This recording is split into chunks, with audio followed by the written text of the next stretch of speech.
A wild and spooky Halloween around the NBA. We saw some big scoring performances, some amazing things happening. Victor Wembanyama makes history. Unfortunately, we also saw some really bad news coming out of Orlando, and a former Lakers coach, a certain someone, gets called out after a big loss for his current team. I'm Trevor Lane. This is the Basketball Bulletin. Make sure you subscribe to our 100% independent NBA channel. Lots of cool stuff going on here at the Basketball Bulletin. All right, let's dive in. First of all, the night starts with some really unfortunate news coming out of Orlando. Devastating injury for Paulo Banchero, a torn right oblique, sidelined indefinitely. This is where I caution everybody. The word reevaluate does not mean return. He will be reevaluated in 4 to 6 weeks, and a return to play will be based on how he responds to treatment. As Shams notes from ESPN, Banchero was averaging 29 points, 9 rebounds, 6 assists. I mean, he was absolutely incredible, playing phenomenal basketball. Orlando was one of the up-and-coming young teams in the NBA, a team that I predicted to rise heavily in the Eastern Conference this season. There's a lot of players on that team that I'm so excited about, but Paulo Banchero was the tops on the list. I thought this is the year he's going to make the leap to be a true superstar in the NBA. But unfortunately, now he's going to miss a good chunk of the season due to injury, and we just got to keep our fingers crossed and hope that when he does get reevaluated in 4 to 6 weeks, we get some good news and he can get back out on the court sooner rather than later. Now, we also had a number of games take place around the league. Let's start here to Memphis. 122-99 win for the Memphis Grizzlies over the Milwaukee Bucks. That's right, the same Milwaukee Bucks that I talked about yesterday. Giannis Antetokounmpo, more rumors that execs around the NBA are really believing that he may be on the move, that he may really become available. And this is how this happens. This is what it looks like. Look at this score. 122-99. So you get blown out. Giannis plays 34 minutes, drops 37 points. 37. It was an incredible night for Giannis. 37 points, 11 rebounds. He did it on 17 of 22 shooting. That's ridiculous. And yet his team loses by 23 points. Look around him. What else happened? Not much. Brook Lopez, 12 points. Damian Lillard, we'll talk about him in a minute. One of the worst performances, maybe of his career. Certainly his worst performance as a Milwaukee Buck. 1 for 12 shooting, 0 for 6 from 3. And the Milwaukee Bucks, this is where Giannis is going to start questioning. Does this team have it? We've talked about it.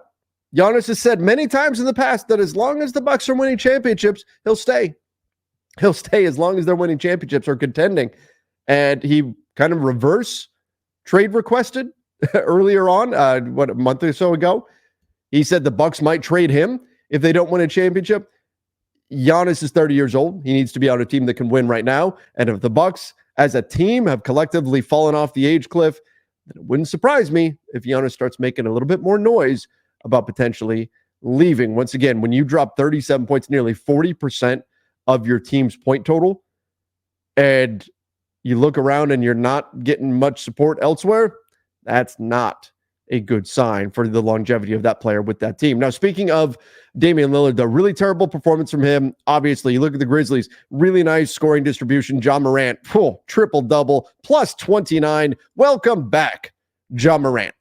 Check out Jake LaRavia, too, plus 30 on the night. 10 boards, not always the best stat, but still 11 points, 10 boards for Jake LaRavia. 3 assists, 2 steals, doing a little bit of everything. Then you go see rookie Zach Edey. He's got 8 boards. He's got a block. 16 for Jalen Wells. You've got Santi Aldama dropping 19 points, 9 boards. Jaren Jackson Jr. in there as well. Remember, the Grizzlies still dealing with some injuries right now without Desmond Bane. They're without Marcus Smart, and yet the Grizzlies blow out this Bucks side. And here's the thing. Look at Scotty Pippen Jr. 27 minutes, 16 points, former Laker.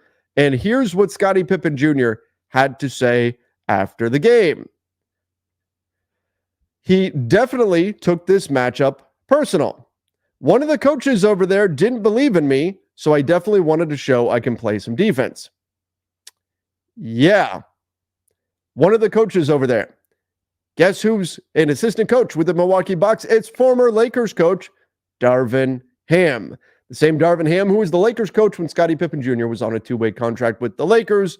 I was told some time ago that Scotty Pippen Jr. left because he knew he was never going to get a chance with Darvin Ham. He was never going to get the opportunity. He jumped over to the Memphis Grizzlies, decided to leave, and ultimately was able to turn that into a full NBA contract. Gotta love that for Scotty Pippen Jr. Big congratulations to him, going from undrafted, working his way to a full contract, and then defending Damian Lillard on a night which Damian Lillard was awful while dropping 16 points himself. Quite the turnaround for Scotty Pippen Jr. Incredible stuff, and then throw shade at Darvin Ham after the fact.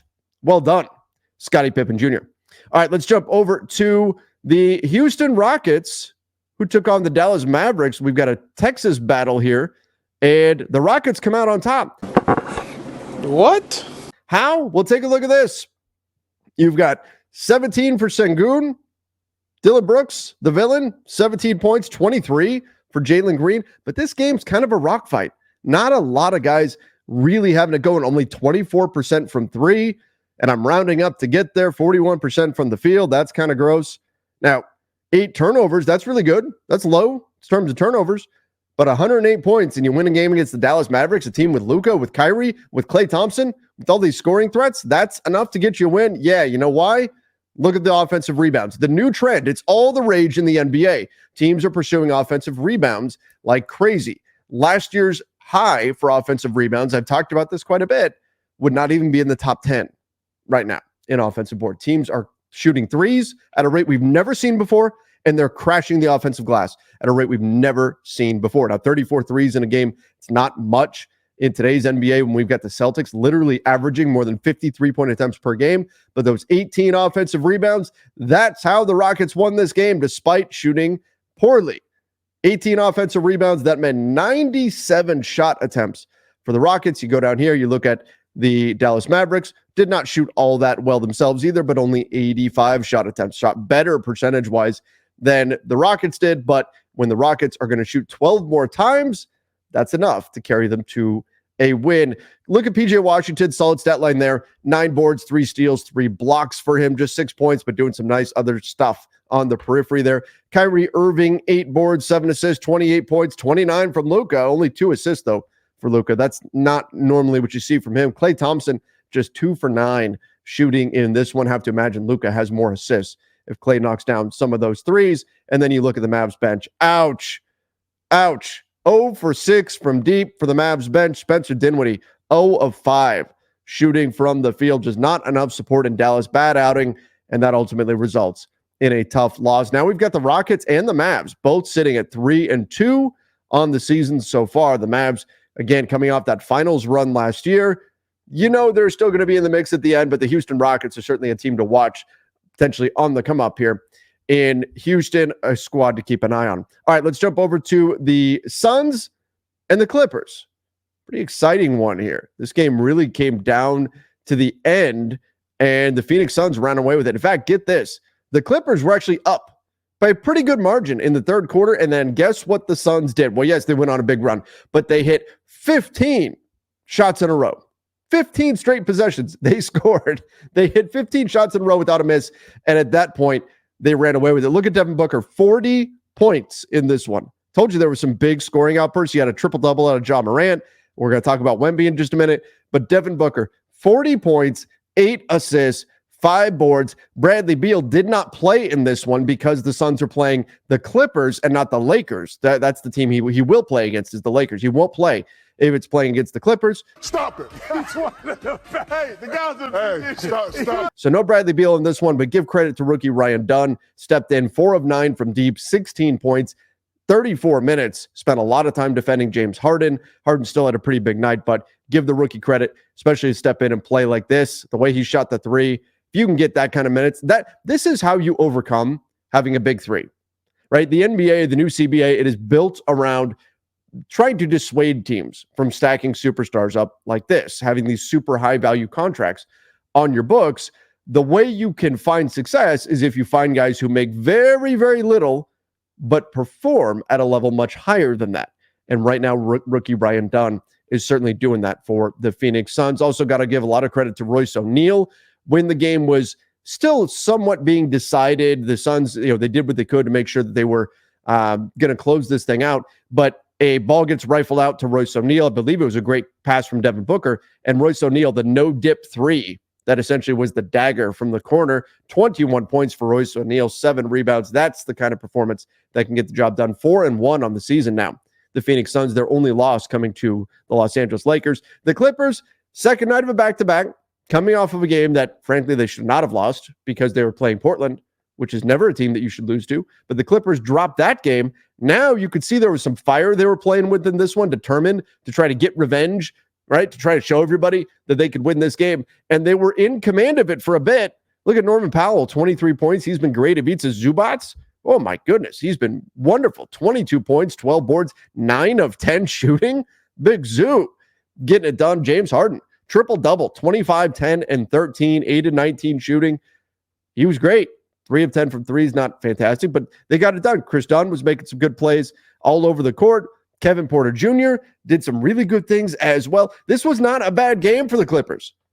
Problem was the Suns were just a little bit better. The Clippers were actually pretty impressive, but when it came down to it, the Suns went on the big run in the third quarter, and then when they needed to execute, when they needed to get buckets, the Suns did, and the Clippers didn't. Sometimes that's all it comes down to. But again, we talk about that trend on the offensive glass. 15 offensive rebounds, including 5 for Zubac. That is the trend right now in the NBA. Clippers were right in this thing, but the Suns, simply the better team on the night. All right, let's jump over to San Antonio. You know what? Not a ton to say about this game. 106-88. Aside from the fact that Victor Wembanyama is insane. That's really the main thing. The Utah Jazz, they lose. Okay. That's what you would expect coming into this game. San Antonio is a slightly more serious team than the Jazz. The Jazz 0-5. They've yet to win on the season. But you look at what Victor Wembanyama did. 25 points, 9 boards, 7 assists, 5 steals, 5 blocks. That's right, ladies and gentlemen, a 5x5. At least 5 in 5 different categories. 25, 9, 7, 5, and 5. Oh my goodness, Victor Wembanyama. 4 of 13 from deep. Incredible performance for him. And then Chris Paul turned back the clock. The knees were feeling good last night. Oh. Ball up. Hey, young fella. You better watch that. Chris Paul, 19 points, 10 assists, double-double, including 7 boards too. 7 boards in 32 minutes for Chris Paul. 2 steals. Again, turned back the clock. Maybe he had that youth potion on hand since it was Halloween after all. Looking down at the Jazz, well, it's just all kinds of bad. Let's not look at the Jazz, actually. 39% from the field, 22%. And, oh my God, 26 turnovers. Utah, holy moly.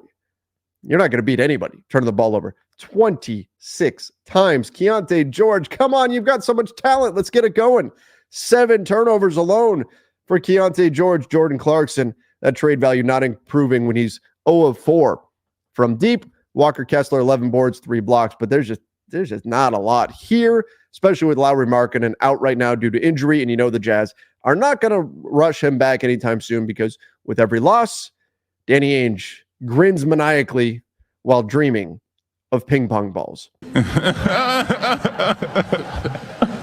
and potentially drafting Cooper Flag. You know the Jazz are one of the teams that are hoping to capture the flag. But crazy night again in the NBA. Love Scotty Pippen Jr. calling out former Lakers coach Darvin Ham. Unfortunate news about Paulo Banchero. We'll see how the Orlando Magic can handle that. And then, of course, we've got some really impressive performances. Ja Morant. My God, the Grizzlies, I think when everything settles, the Grizzlies are going to be so good. This is such a good team.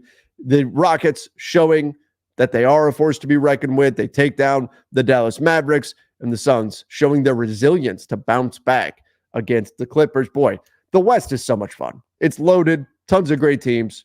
What a blast. But I hope everybody had a fantastic Halloween. Again, do us a favor. Hit that subscribe button and really do yourself a favor too, because we're going to keep you up to date with all kinds of great NBA content over the course of the season and beyond. So again, hit that subscribe button, turn on those notifications. Make sure you guys go check out the latest video, which is on Giannis Antetokounmpo and what moving on from the Milwaukee Bucks might indeed look like.